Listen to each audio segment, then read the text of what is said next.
Okay, so thank you very much, Catherine. And it's my great pleasure to introduce Professor Cindy Bulik, who's going to present on behalf of the Eating Disorders Working Group. And as ever, please put your questions into the Q&A function at the bottom of your screen. Thank you, Talia, and welcome everyone. It's my pleasure to present on behalf of the Eating Disorders Working Group and my co-chair, Jerome Breen. And it would be lovely if I could advance my slides. There we go. Here are my disclosures.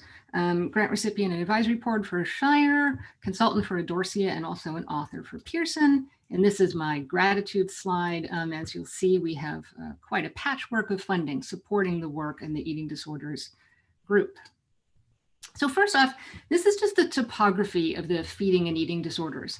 It's actually quite a diverse group of illnesses, and hopefully some of the genetic work that we're doing is going to help us unpack what's behind some of that diversity biologically. So anorexia nervosa, perhaps the most well-known, is characterized by low weight, an intense fear of weight gain, and an inability to recognize the seriousness of the low weight. Bulimia nervosa, marked by binge eating coupled with regular compensatory behaviors such as self-induced vomiting, laxative abuse, excessive exercise, and occurs in people anywhere from the normal into the obese weight ranges. Binge eating disorder, the most common eating disorder, also marked by binge eating, but in the absence of those compensatory behaviors. And much with the same as bulimia nervosa, the binge eating is associated with distress. It is often, but not always, seen in people in the overweight and obese range. It can actually be seen in any body weight. And then avoidant and restrictive food intake disorder, the new kid on the eating disorder block. Fascinating illness. We're not sure how it's related to the other ones. It's a feeding disturbance that is often seen in children, but also can persist into adulthood. Marked by nutritional deficiencies, extreme, often food refusal or fear of eating, and weight loss or failure to gain weight. Now, the interesting thing about these illnesses, and this is a bubble plot from Catherine Schaumburg's paper, and the PMID is down there on the bottom, is that they don't necessarily breed true. So we do see pure form. So someone who might at first presentation have anorexia nervosa and maintain an anorexia profile throughout the course of their illness. But as you can see, we also see a lot of other diagnostic fluctuation across the different presentations. And that is also something that we're hoping to unpack as our genetic research matures. So just basically, this is a slide I borrowed from PhD student at Karolinska Yet. The epidemiology of anorexia and bulimia, anorexia about 1 to 4%, bulimia 1 to 2%, binge eating disorder 1 to 4%. But as you can see, the standardized mortality estimates for these are actually quite high, with anorexia being amongst the most lethal of all psychiatric illnesses, surpassed only by opiate dependence at this point. And twin-based heritabilities, about 50 to 60% for anorexia and bulimia, slightly lower for binge eating disorder, around 45. And in terms of GWAS, we've got 8 independent loci for anorexia, which you'll see in a minute, but nothing so far for bulimia or binge eating disorder, and we're working on that. So part of the reason that we're interested in the genetics of eating disorders is because they tell us about a lot of other things beyond eating disorders. So given how commonly comorbid they tell us a lot about the genetics of depression, anxiety disorders, but also related factors such as nutrition, metabolism, physical activity, and obesity. So this is where we started. This is our first freeze, Laramie Duncan's paper that came out in American Journal of Psychiatry, with about 3,500 people with anorexia, 11,000 controls, where we identified one locus on chromosome 12 that had been previously associated with type 2 diabetes and some autoimmune illnesses. And then we really had to build up our sample size and enter the Klarman Family Foundation, who supported a wonderful initiative that we called ANGI, or the Anorexia Nervosa Genetics Initiative, which spanned UNC, Karolinska, QIMR Berghofer in Australia with some help from New Zealand, and Aarhus University in Denmark. And our Freeze 2 was a combination of a total of 33 data sets, about 17,000 cases and 55,000 controls. And as you can see, the majority of that sample was made up by cases that came from that ANGI consortium, about 75%. with some more from the PGC, some from the UK Biobank, and then some from our previous smaller genetics initiatives. And this is where we landed on that one. Hannah Watson was first author on that paper that came out in Nature Genetics last year. And this is where we identified our first 8 loci for anorexia nervosa. And as you can see, we've annotated the loci a little bit. We had some hits previously associated with various autoimmune diseases, some metabolic conditions, some neuropsychiatric conditions, as well as some sex hormones. But I think the part of this study that intrigued us the most was actually the panel of genetic correlations. And this will actually get to one of the questions that was asked during Talia's talk about the genetic correlation with anxiety. So I'm going to walk you through this because they're quite intriguing. First, as expected, we saw positive genetic correlations with a variety of psychiatric illnesses. And in fact, this one up here with obsessive compulsive disorder and anorexia is one of the strongest ones that we see in psychiatry. And that really mirrors what we see clinically with anorexia and obsessive compulsive disorder frequently being comorbid. But also we do, answering that question, see a strong positive significant genetic correlation between anorexia and anxiety disorders as well. But then we also see these positive genetic correlations with various indices of educational attainment, which also sort of rewrites the book on anorexia, because up until now, our explanations for high educational achievement in anorexia have been very environmentally based, often blaming families for putting pressure on their offspring to succeed. But also intriguing right here is this positive genetic correlation with physical activity. So one of the really interesting symptoms that we see in anorexia is just this driven compulsive exercise. And again, there was clinically a lot of patient blaming associated with that symptom. But here we see this positive correlation with objectively measured physical activity from the UK Biobank, suggesting that there's a genetic component to this increased physical activity. And then perhaps the most interesting sort of array of things that we see are the negative genetic correlations with a variety of metabolic traits and anthropometric traits. And one positive genetic correlation with HDL cholesterol, so the one sort of favorable metabolic parameter in this whole array. And this really does sort of, we saw hints of this in some of the previous papers, but in this one, it really did stand out the extent to which the metabolic component to anorexia is something that we have to pay attention to. And one of the questions that people raised is, since body mass index is actually one of the diagnostic criteria for anorexia nervosa, were we just doing a GWAS for low BMI? And we're really comfortable in answering that question at this point and saying no. When we covaried in the BMI genetic signal, we only saw a mild and non-significant attenuation of those genetic correlations that I just showed you. And we also saw evidence of bidirectional causality in Mendelian randomization analyses that we did. And the ... down here shows that we've taken this one step further and are also starting to look at differences between constitutional thinness and anorexia nervosa, which are leading some pretty intriguing results. So after that paper, basically, we're reconceptualizing the way we're thinking about anorexia and some of the really unique traits that make me very interested in this phenotype. One is this perplexing ability to reach and maintain low BMIs, this tendency to return to a negative settling point, often after we re-nourish people with anorexia nervosa. Soon after hospital discharge, their weight just drops back down again, often years after apparent recovery. The negative genetic correlations with body mass index and other unfavorable metabolic parameters, the positive genetic correlations with high density lipoproteins, and this paradoxical reaction to negative energy balance. So our patients will often say, unlike people with typical metabolisms who really hate being hungry, people with anorexia nervosa say that it is actually their preferred biological and psychological state to be in negative energy balance when they're expending more energy than they're actually taking in. So what are we learning? We have coined this phrase, metabopsychiatric disorder, to perhaps consider reconceptualizing anorexia. And we're wondering if a greater attention to metabolic factors might actually improve outcome.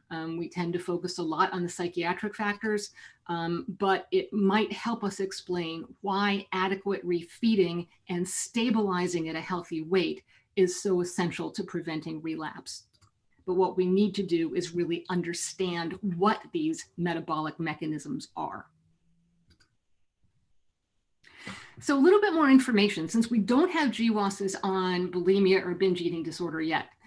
How can we get more information about other eating disorders? And the paper I'm going to talk about was led by Chris Hubel, whom you have all met multiple times over the past couple days, as well as this wonderful group of collaborators that's been working on some of the data from UK Biobank and the ALSPAC cohort.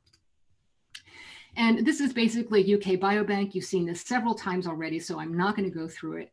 But the plus is we have lots of great anthropometric information on people in that sample, as well as people who have diagnoses of anorexia nervosa, bulimia nervosa, and binge eating disorder. And as you can see, the N's aren't large enough to support GWASs, but they are interesting to enough to start looking at some polygenic scores, which is exactly what we did. And so I want you to just look at the pattern here. And what we're seeing in the mint color is anorexia nervosa, in the pink is bulimia, and the purple is binge eating disorder. And as you can see, we sort of have this general pattern of association with other psychiatric disorders, much of what we saw in our GWASs. But here's where things start pulling apart. And this is when we start looking at the anthropometric measures. And as you can see, bulimia and binge eating disorder cluster together over here on the higher side of BMI and other anthropometric measures, whereas anorexia starts spreading out with the relationship in the opposite direction. And then I'm going to overlay some ALSPAC data on this, which is where the constitutional thinness came in. We looked at people in ALSPAC who have persistently low BMI, no eating disorder diagnoses, and no weight loss behaviors reported. And as you can see, they're sort of assorting in the same pattern as anorexia nervosa. But what's really interesting about it is they did not see the same associations with the other psychiatric illnesses. So they seem to have the same metabolic component or anthropometric component as anorexia without the psychiatric overlay. And so where we're headed, briefly, we've got lots of efforts underway to increase our samples for bulimia and binge eating disorder. BEGIN is happening in Sweden, where we've got 1,400 cases being genotyped now, and BEGIN in the United States, where we're getting deep phenotyping using the Apple Watch over 30 days, along with genetic and microbiota information. So we've got fecal samples from all of our participants. And then the big news is EDGI, the Eating Disorders Genetic Initiative. So we went from ANGI to EDGI with our aspirational goal of being 100,000 cases for all 3 of the major eating disorders, and eventually also getting ARFID samples. And we're expanding beyond anorexia to get the other eating disorders. We've got funding from NIMH for the United States, New Zealand, Australia, and Denmark, the Swedish Research Council in Sweden, the National Institute for Health Research in the UK. We've got harmonized phenotyping and verified translations. And we've got a wiki how-to for countries or sites who are wishing to join the PGCED and for the PGCED. We're doing all digital consent and phenotyping, at-home saliva collection, and broad coordinated social media focused launches. And we're very much engaging the advocacy community in our efforts. We're doing deep digital phenotyping, so this is going to make us very interesting for many of the cross-disorder groups, getting very broad phenotyping beyond just eating disorders. And we've launched in the UK. Jerome and his team launched in late February. We launched in New Zealand. We had a great launch right before New Zealand went into lockdown, and we got 100,000 people enrolled within the first 24 hours. And a brief shout out to some of our trainees who were supported by NIHK awards. And I think this shows how dedicated the PGCED is also to cross-disorder analysis. Zeynep's K award is with the OCD group. Melissa Monchernoff's K award is with the substance use group, and Catherine Schellenberg is really digging into those physical activity phenotypes. And she will eventually be broadening beyond physical activity and eating disorders to look at impaired physical activity across different psychiatric disorders. And then this is us. This was us in Anaheim. We get together at every meeting we can and virtually monthly. If you're interested in joining us, please contact me. And feel free to follow our different groups on Twitter. including the new EDGI initiatives, EDGI NZ and EDGI UK, and we'll be launching EDGI US within the next 2 weeks. And I'll stop there. Thank you very much.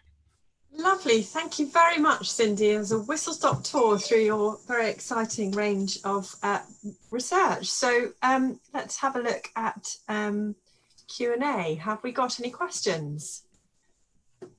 So far, I can't see a question. I can't see a question at the moment. I had one question, which I think your sample sizes aren't large enough for yet. So I'm going to ask you to kind of guess. And that's about sex differences, because eating disorders are one of the areas where we see these very extreme sex differences, not just the prevalence, but also my understanding is in kind of the patterns of symptoms that you see between males and females with the condition. So I just wondered if you could say something about what your hunch would be as to how sex differences and maybe even the sex chromosomes might play into this picture. Yeah, no, great question. And you're 100% right. We don't have the sample size yet. And I think the thing that people don't necessarily realize is that the sex differences across the eating disorders are themselves different. So we see really skewed toward women in anorexia and bulimia, but binge eating disorder, it's a little bit more equal. So one of the things we're doing in EDGI is we're going to be doing a huge global push to increase our male sample size. We're hoping to get a lot of sort of prominent men who have had eating disorders, who are comfortable talking about their history, to encourage other guys to participate. And that's one of the goals. But up until this point, we haven't seen any evidence of big sex differences. In fact, Chris, who probably has the mic, I think Jerome showed some of his research. Chris, do you want to answer that question as well? So the only thing which we saw is that there's actually a sex difference in genetic correlation. So if you take body fat percentage, you see that there's a stronger genetic correlation if you only have a female GWAS of body fat percentage than the male GWAS. So we are speculating at the moment that there might be a set of somehow sex-dependent genetic variants, which might possibly increase the risk to develop anorexia. Very interesting. Do we have time for another question? I see there's one. Yeah, maybe. Yeah. So there's a question regarding anorexia and pharmacological treatments and how GWAS can help with this. Sure. You know, and I think that's ultimately where we want to go, because right now, across the disorders, we have absolutely no medications that work in the treatment of anorexia nervosa. And definitely nothing that targets underlying biology, especially this metabolic component for anorexia. So we are intrigued to talk with pharma about what potential innovations there can be. And likewise with bulimia, you know, fluoxetine was approved decades ago, nothing since. And all we have is lisdexamfetamine approved for binge eating disorders. So for clinicians in eating disorders, our pharmacologic toolbox is relatively empty. So we're very keen to expand what's in there. Great. Well, that sounds like a nice point to end on. So I will hand over to my co-host, Andrew, to introduce the next speaker.